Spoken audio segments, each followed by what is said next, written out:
All right, hello, welcome to the weather update. It's 9:30 p.m. on July 22nd, 2020, and it was a doozy with storms today. You can see here on the radar. I mean, literally, I told you I think they were going to hold together, even though the models were saying they weren't going to hold together. And sure enough, they did. And Nassau County, in particular, got hit very hard. You can see here on the radar, this line just went from central New Jersey, just held together right across Brooklyn, Queens, Manhattan, Nassau County, and it finally fell apart as it got further out east into Suffolk. But man, what a storm it was. And the very, very first thing that we have to address is the Long Island Railroad. I'm sure Matt might be addressing this right now. They just wind up, there was major problems on the main line tonight. And problems, scattered delays on the Oyster Bay, Ronkonkoma, Port Jefferson, and Hempstead branches due to signal trouble. And switch trouble. Meanwhile, I was on the South Shore, and there was no problems at all whatsoever. Weather-related trouble, scattered trouble, and then it was affecting the system. But I'll tell you, this takes the cake here, and then we're gonna get to the weather up because I gotta bring this up right now. They just left everyone stranded.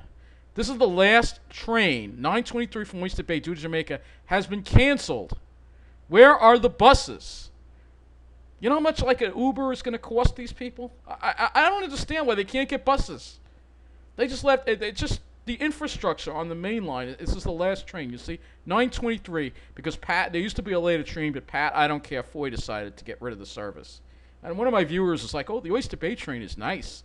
The Oyster Bay train is nearly useless. You don't have a life if you live up there." Okay. With that out of the way, let's talk about the weather. Oh, we got some really strong wind gusts showing up on some of these observations. I had to get that out of the way because the railroad is being affected by these storms. No surprise, the main line. So you got 32-mile-an-hour wind gust at Farmingdale, a 30-mile-an-hour wind gust at Ronkonkoma, and I'm sure there's going to be some storm reports. 20-mile-an-hour wind gust there, and looks like east of Talcott. See, temperatures have dropped into the mid-70s. Looking at the radar, so that's the radar. We got another radar to show you here, and that's this one. And let me move this. You can really see. Look at that. And they still held together even when they got to Islip. You can see they still held together, pretty strong here. It's really moving very slowly. The radar. It may just be the computer being overwhelmed right now. But wow, what? And this area here looks like it got. Southern Ocean County there, that area there. So I'm going to just close this because I know we have a lot on the computer. So we have a lot to talk about too in this weather update. So you'll see here, still got some lightning from this storm off to the south. Not a whole lot, but there was a ton of lightning. Just a ton. And I have video of it. Trust me, I have video of it. So go back to the weather and hazards map. We're going to look at the high temperatures today because it was very hot. And this is the radar. Let me go to let me. So much to talk about. I just don't know where to get started here. So severe thunderstorm watch has expired. Let's see if we can get some storm reports here. All right. We just received reports of downed trees and flooding in Cranford. Nothing specific. Any pictures would be helpful. Let's see if they put together any storm reports here. I don't see anything here. Let's see if there's some storm reports here that we can get to. So we can get right to that. I don't know why they don't put it up here, but I mean, literally, we'll probably have more for you later. There'll be some storm reports, but let's see if we can get some from here. All right, local storm report. Here we go. At the Battery Park, 48-mile-an-hour wind gust. 43-mile-an-hour wind gust at Bayville in Nassau County. Down trees on South End Parkway in Union. Gilgo Beach, a 48-mile-an-hour wind gust. 49-mile-an-hour wind gust at St. George. 40-mile-an-hour wind gust at Fire Island. Thunderstorm wind damage in Cranford. So this is Union County in New Jersey. Numerous trees down. Eaton's Neck, 40-mile-an-hour wind gust, 46-mile-an-hour, my mistake, 41, another one from Eaton's Neck. Downtree in Queens, at Northern Boulevard and 32nd Street, 88th Street between Northern Boulevard and 32nd Street. Lightning struck a home in Ozone Park. Flash flood in Union and Hillside in Union County. Flash flood in Marion, New Jersey. Route 7 closed due to flooding. And a marine wind gust of 53 miles an hour at Breezy Point. Okay, so that's from our weather service. Let's see if we can get the other one.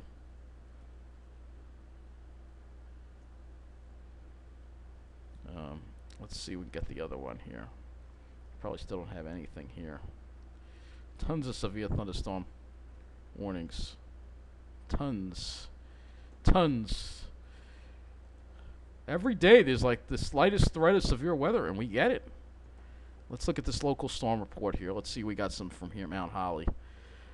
Talbot, that's Maryland. I'm not interested in Maryland. Older.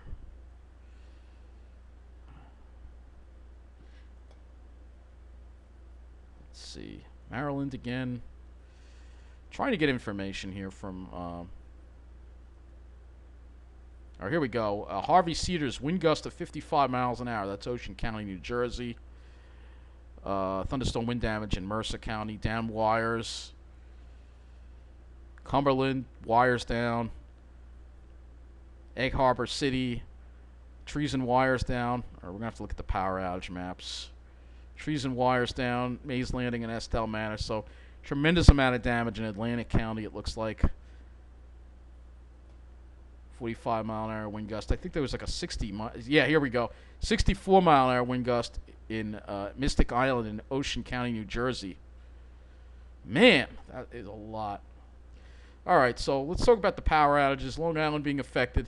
Obviously not too terribly, but we did have about 5,000 outages. Most of these outages are in the North Shore in the middle of the island. Here's a very large outage in Port Washington. So it looks like a lot of major power outages in Port Washington right now. Glen Cove has some outages. There was a larger outage in. It looks like there's an outage in East Hills. Got some outages in Herricks, Manhasset Hills. One in Elmont. Amazingly, look, hardly anything on the South Shore. And I saw a tremendous amount of lightning. Which again, the infrastructure on the South Shore is just much better and with handle severe weather, whereas the middle of the island and the North Shore infrastructure is just atrocious. Between the railroad and between some more power outages in Bethpage.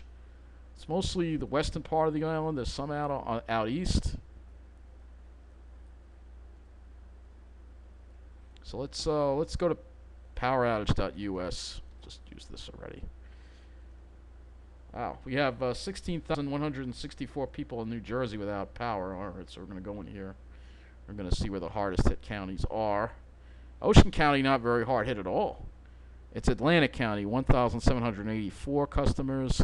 Gloucester, if we go up north, Union County has 2,248. Middlesex, 2,183. Hudson County, 3,530.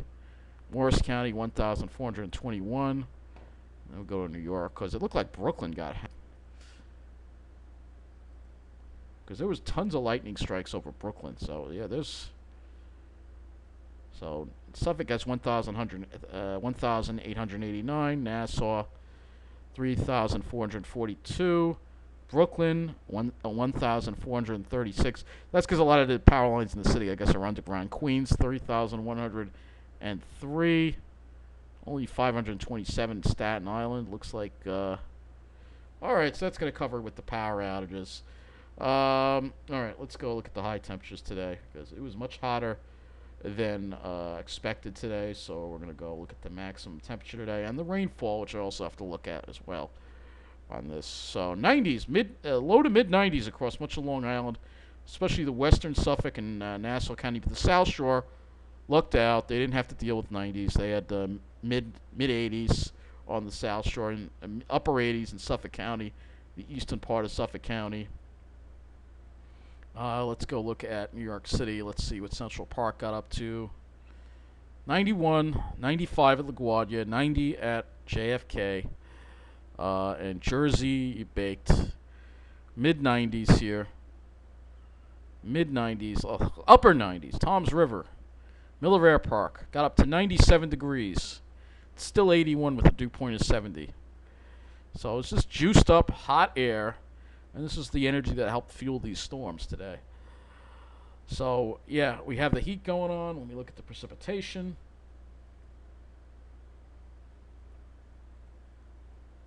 we got to change this here from, let's go starting at 5 p.m. Alright, so let's see how much rain we got here. Looks like around a half an inch in western Nassau County. And as you head east, it gets less. Only a quarter of an inch in Mineola. North Shore looks like they got a little more rain, maybe 0.85, so a little more like 3/4 of an inch in some of those areas down there. Wow, that's weird. It didn't even. It looks like they barely got anything on Belmore and Wantaw.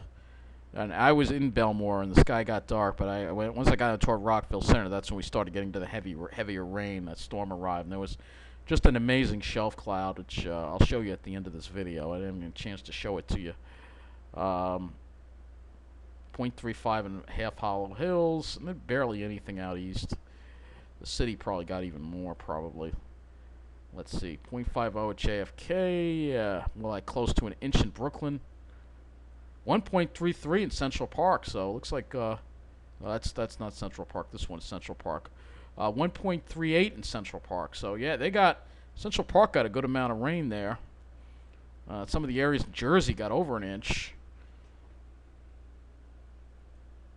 Some of these areas got an inch and a half, probably fell in a very short amount of time, which resulted in all that flooding. Let's see, barely anything in Northern Ocean County. Tom's River got barely anything, but when the minute you go south, look at that. Tom's River got 0.14, but then you go south into Lacey Township, you got 0.75, 3/4 of an inch. Going further south here, what do we got? 1.57. So some of these areas got, let's see what Atlantic City Airport got. Looks like 0.60. Okay, so some rain, not enough to end the drought, particularly where it's needed, which is Long Island.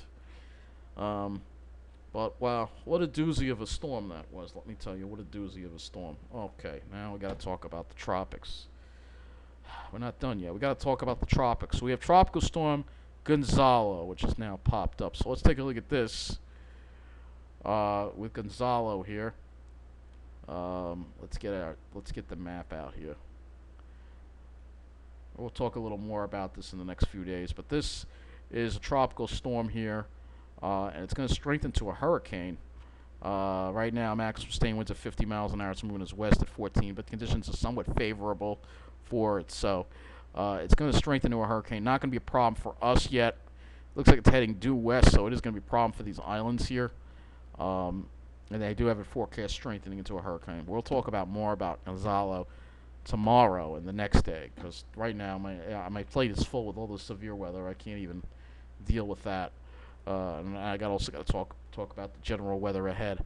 We'll just move this over to the eastern seaboard here, or the northeast, because it's just too much to talk about. I got a headache. Yeah, let me show you those clouds before I forget. So here you go. This is what it looked like in Rockville Centre, watching the storm approach, and it was dark too. It was really dark. Okay, so let me move this to the models here, and we'll look at the potential for tomorrow. And I'm mainly going to be focused on the weather for the next 24 to 48 hours. I don't think we'll go beyond that, because we still have a lot. We still have a lot to talk about in regards to that, because we're not completely done with the severe weather. This model completely underestimated it, by the way. So we have some showers lingering tonight, and then tomorrow we have another shot at some severe thunderstorms, perhaps. This HRRR doesn't look that impressive on this, but some of the models do generate some impressive activity. And again, the models really got it wrong today for us. I knew they would, because considering how juiced up that atmosphere was. Alright, I don't have that much of the 0Z, so I'll have to just use the 18Z NAM. It should have come in by now. Oh no, that's this right. No, it's not going to come in. It would be the 18Z. So none of the models got it right today. Tomorrow, It's not really developing much of anything until later in the evening, but I still think the potential's there. It looks like it's trying to bring a really strong line in over the east end there, and like I said, that potential is there um, for some severe thunderstorms tomorrow as well. Look at some of the other models here. RGM. Because there was one model in particular, it was the FutureCast model, literally had a couple of well, this is maybe they was using the RGM, but you can see, look at that, a purple cell over Nassau County, right around 8 o'clock tomorrow, and more later on. So this again, with all this heat and humidity, and this front that's moving into the area, the potential is there for severe weather. Even though the models, they don't seem to want to talk about it too much, or they don't want to elaborate too much. Look at the GFS as well. And you'll see here, GFS not terribly impressive for our area, but again, these models, they just will show you the temperatures and the conditions at the surface, and you'll see what I mean. So here you go. Tomorrow, we're going to the 90s again, guys. I think we'll see the 90s again. I don't think Islip got to 90 today, did they, though? All right, I'm going to go back to the temperatures here. See, did they get it to 90 today? Nope, 88. They didn't get to 90. They got to 88. But I think that we'll see a similar setup, and maybe the Nassau County getting to 90 again. Obviously not a heat wave at Islip, but Islip's on the south shore. It really doesn't, Central Park has been above 90 now. It'll be 5 days in a row, I think, by tomorrow. So, it'll definitely hit it again tomorrow, and I think so will Farmingdale, which Farmingdale's been hitting 90, I think. It'll be the 5th day in a row. So, and look at this, Friday, not much improvement either. We're still around 90. And that's as far as I'm going to go. I'm not going to look at the weekend right now because we have to watch for tomorrow's weather. We're going to have very high dew points tomorrow. It's going to be very humid again. Dew points well into the 70s probably. This is underestimating it. I don't even buy it. It's like these models, I don't even feel like looking at them because they're underestimating just how bad it is. They really are underestimating how much juice is in the atmosphere. And I think dew points will be well up into the 70s again tomorrow. They can't handle how fast the conditions are changing, and that's part of the reason why they got it wrong today, the models. I'm glad the SPC saw the conditions and decided to place us in that risk anyway, and we're going to have that risk tomorrow because dew points going to be well in the 70s. Just see that southwest wind there. It'll be 90 in the middle of the island at least. South Shore probably will avoid it again. And as we go into tomorrow, Friday, you'll see here. Not tomorrow, Friday, you'll see no relief from the dew points. No relief at all. Maybe a little relief on Saturday. No relief from the humidity whatsoever. No relief at all. So the conditions are really favorable, I think. Well, and again, we're going to look at the Cape because this actually, when we looked at this on the Cape, on this Ventus sky, I think that really handled it well. I'm going to look at it again for tomorrow, and we're going to look at the Cape because the potential was there, even though it wasn't. You can see, all right, this is the Cape tomorrow night around this time. Oh my God, it's going off the wall. This is 8 a.m. This is 11 a.m. This is the Cape on the HRRR. You can see there's some stuff there, but it's later on in the afternoon. There's going to be very high Capes. So I think with the heat and the humidity, I really think there's going to be we're probably going to have another severe thunderstorm watch issued for tomorrow as well. And that's where we winded up at the SPC Storm Prediction Center.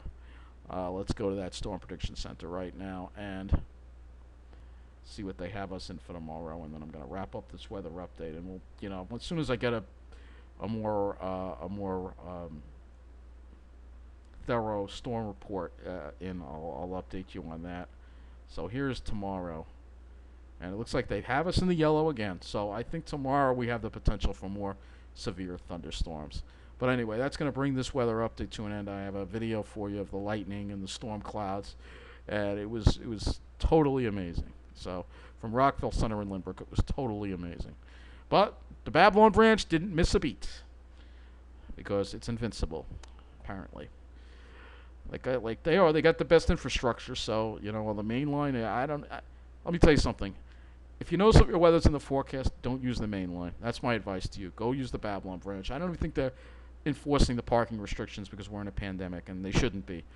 So if you want a reliable train, please, in this type of situation, just take the Babylon branch because you can't count on the main line. That's going to be it for this weather update, and take care.